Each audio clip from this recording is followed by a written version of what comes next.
Hey guys, in this video, I will show you how to join someone's club in Brawl Stars.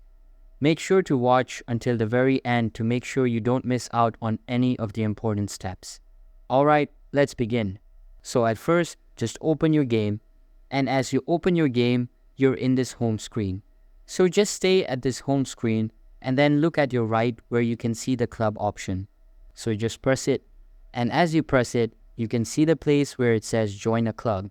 So all you have to do is either just scroll on this for the best clubs for you, or you can just go in the search bar right here and just type the club's name, and as you type it, press in the option search button and the club will be displayed and just press it. Once you are here, you will see a join button, so just press it. Before joining the club, look at the club's requirements such as minimum trophies, language, or activity level. Make sure you meet these criteria before applying. If you don't, focus on improving your trophies or activity to qualify. If the club is open, click the join button to enter immediately.